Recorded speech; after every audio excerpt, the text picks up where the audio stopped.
Au jour le jour. Avec Hatem Bouriel.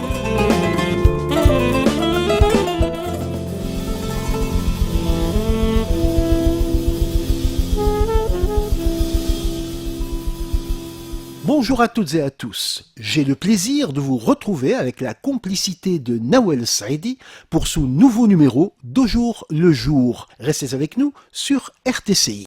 L'écume des jours.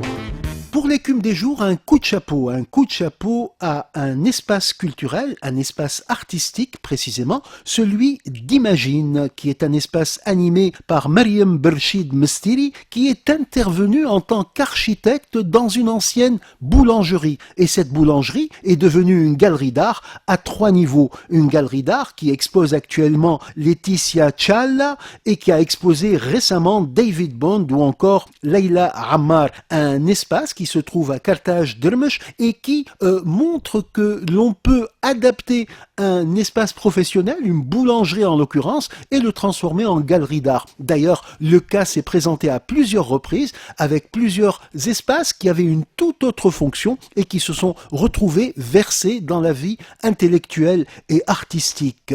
Un coup de chapeau à Imagine et son équipe, un espace artistique animé par Mariam Berchid Mestiri, architecte de son état et également grande amie des arts et des lettres.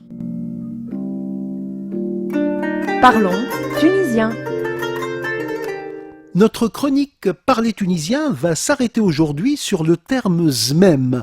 Le terme zmem qui signifie carnet. Et ce terme est d'usage assez fréquent, même si son utilisation s'est raréfiée aujourd'hui. Et drôlement, on lui préfère à ce mot de zmem celui de karni. Karni, c'est-à-dire carnet, en fait, qui est simplement légèrement modifié vers la fin. Au lieu de dire carnet, on dira karni. Et donc, on dira exactement la même signification en utilisant ce terme. Donc, comment sommes-nous passés de zmem, qui était le mot le plus usité dans les années 50-60, à celui de karni, qui est venu supplanter le terme plus ancien. Aussi bien zmem que karni deviennent aujourd'hui assez désuets en ces temps numériques, mais il n'en reste pas moins que ce sont des termes qui sont de notre dialecte tunisien, de notre langue tunisienne. À retenir donc zmem et puis karni, qui est un succédané de carnet. Le feuilleton. Nous poursuivons aujourd'hui notre feuilleton avec 2 noms de familles tunisiennes qui sont issus de fonctions anciennes dans les métiers et également dans la fonction publique ottomane. Khoja et Khouchtelkhil. Alors lorsqu'on parle de Khoja, c'est d'enseignant qu'on parle, c'est d'un officier également qu'on parle lorsqu'on évoque Khouchtelkhil.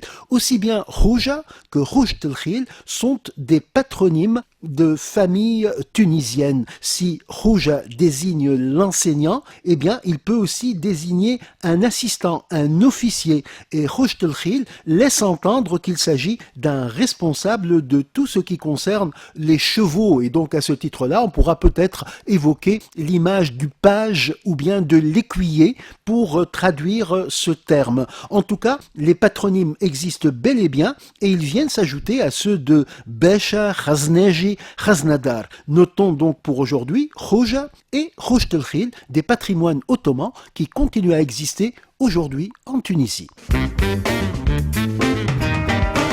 À bientôt sur RTCI en vous invitant à cueillir le jour nouveau qui se présente.